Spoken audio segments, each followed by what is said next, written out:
Welcome to Teaching the Whole Child. This presentation is on effective pedagogical practice for the primary school teacher. The aim of this presentation is to present a holistic approach to teaching the whole child to consider student well-being and pastoral care, effective teaching practices for good academic outcomes, and classroom resources.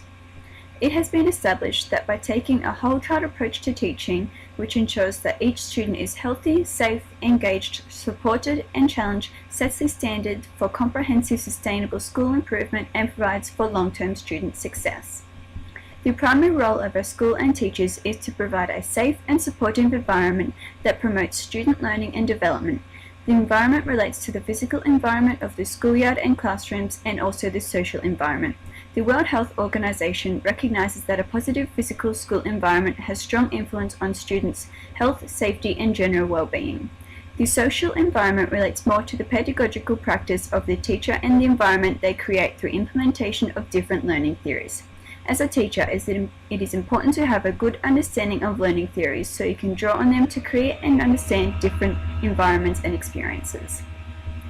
If a teacher was practicing the theory of social constructivism, the environment the teacher would aim to create would encourage interaction and collaboration, so the teacher might separate the class into small groups and set them activities to complete together.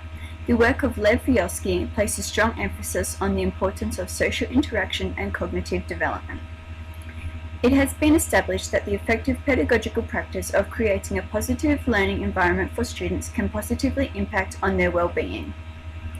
In addition to creating a positive learning environment for students, teachers that form positive bonds with their students are engaging their students in academically and socially productive ways.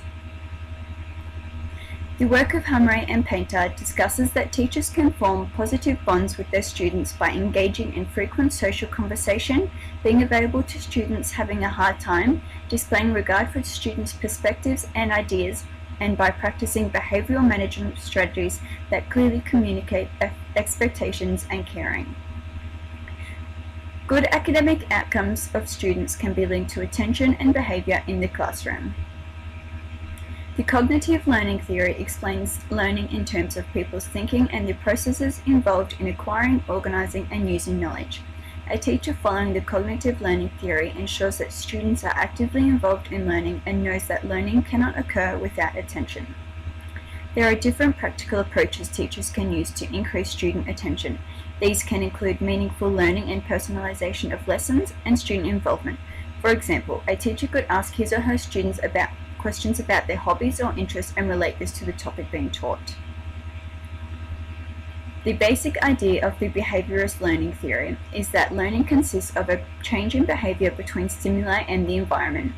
An effective teaching practice that can be implemented in the classroom to increase student motivation and therefore academic outcome is reward and punishment. The concept of operant conditioning is that learning occurs when an observable behavior changes in frequency as a result of the consequence.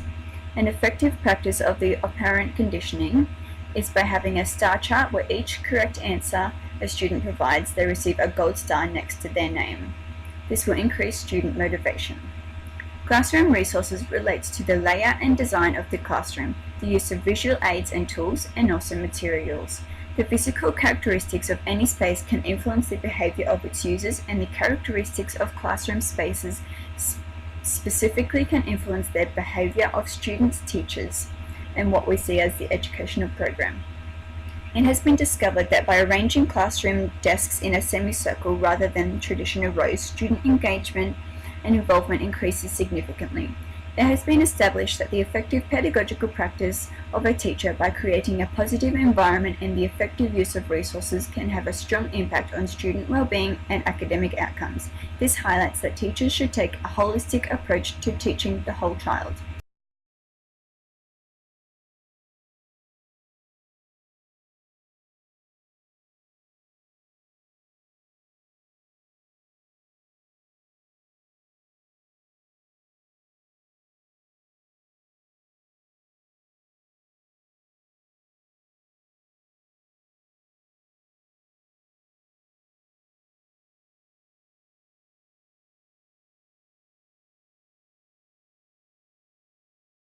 Created using Powtoon.